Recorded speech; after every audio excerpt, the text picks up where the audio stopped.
Okay guys, Carlton here, and I've got a really important message for people who are in a struggle. This is breakthrough information, and this comes from my own personal experience. All right, let's say if you're in a rut, you're having financial difficulty, you're having trouble becoming successful, you're having trouble getting promoted on the job, or you just can't find your place in life and you're having bad luck. You ever felt like that? When you're thinking to yourself, whatever can go wrong will go wrong, and everything is going wrong for me right now. And I'm down in the dumps, I'm depressed, and I can't break out of it. Have you felt that way?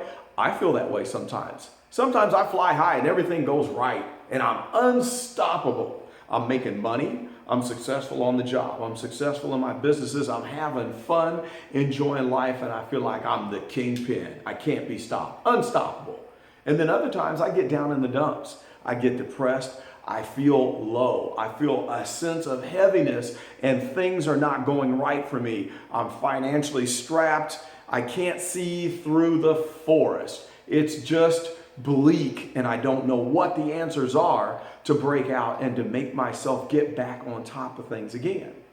So I started thinking about that the other day and I thought, what is it about those lulls? And how do I get from when I'm in the deepest part of the valley in the dark to getting on top of that mountain? So I started to think, what goes on in my mind when I'm doing great and comparing that to my mindset when things are going wrong? Well, there's a presentation that I do called Living Life on Purpose. And during that presentation, I talk a lot about the power of the brain. And one interesting thing that I tell people is that your conscious awareness, that portion of your brain, is 5 times smaller than your subconscious portion of your brain.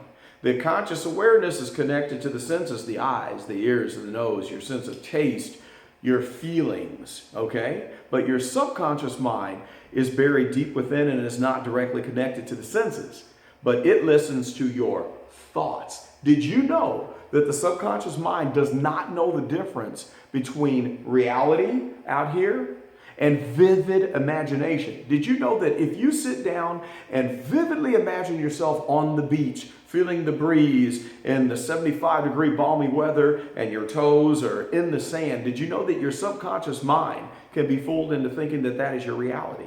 That's a fact. Now hold on to that thought for just a moment here.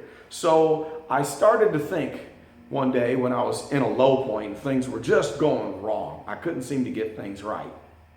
And I thought, how do I get back on top of the world? How do I get back to that unstoppable feeling where I'm in the groove? You know when you get in a groove and everything just goes right? Well, I was thinking to myself, how do I get there?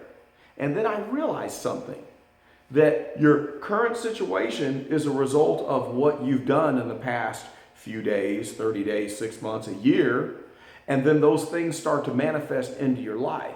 So when I'm at a low point, it's actually a result of my thought processes getting lazy about keeping my mind on where I want to go in life, achieve in life, the goals that I have. When I get lazy about goals and when I don't dream about where I want to be and keep myself in front of the things that I want to accomplish, that's when, say, 30 days later, a few months later, I sink into this low.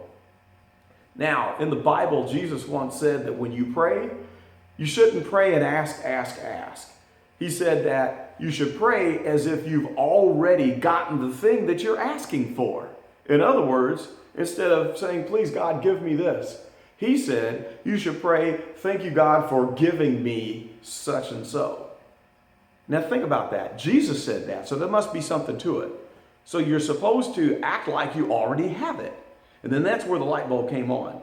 In your mind, if you want to feel better, if you want to be successful, if you want to get into that groove when you're unstoppable, you have to believe it first here so your subconscious mind can create that in your reality. Did you know that whatever you're thinking in your mind and your vivid imaginations and your dreams and your goals and your aspirations, did you know that what you feed into the subconscious mind, it will force that reality to happen in your world?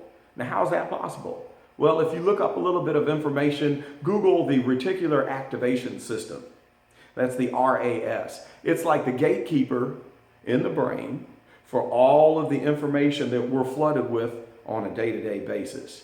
It controls what information is important and what's insignificant.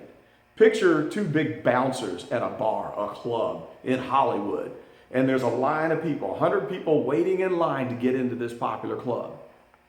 And they're waiting because they're already at capacity. The fire code says there can only be 300 people in this club. And so they can't get in until somebody leaves.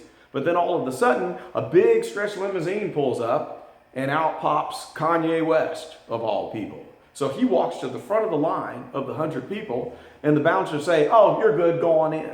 And then the people in the line, they protest and say, "Hey, what's the deal? I thought you said that we're at capacity and you can't let anyone else in." And then the bouncers say, "Well, hey, he's an important person. He's the reason why people come here and why the club does so well." That's what your reticular activation system is in the limbic system of your brain.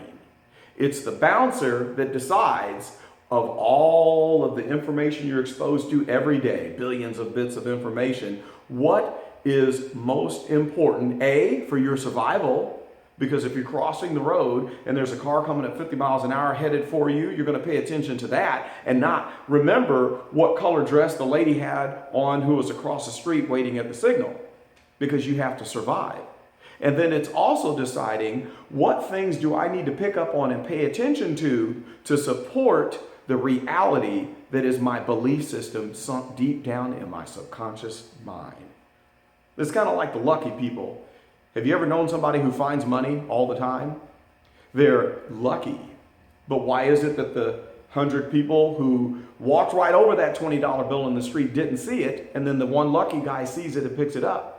Well, the difference is he expects this to happen. He expects to find money because it's in his belief system. So his reticular activation system is constantly scanning for lucky situations because that's his reality that he believes in his mind.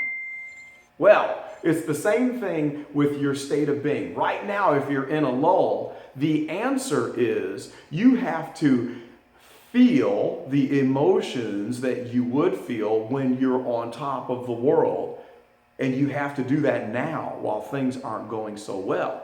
So when you activate your emotions and say, "I feel great, I am successful, I'm so glad that I've gotten out of this creative lull, I'm doing fantastic, and man, I'm the luckiest guy in the whole wide world," your subconscious mind is going to take note and say, "Oh, hey, we're lucky. We're successful. We feel great." Now, we need to let the limbic system know that whatever evidence it sees out in the world, we need to let that information in to support this new reality. And all of a sudden, things start to turn around. Just like Jesus said, you have to pray a prayer of thanks for the thing that you're wanting, as if you already have it.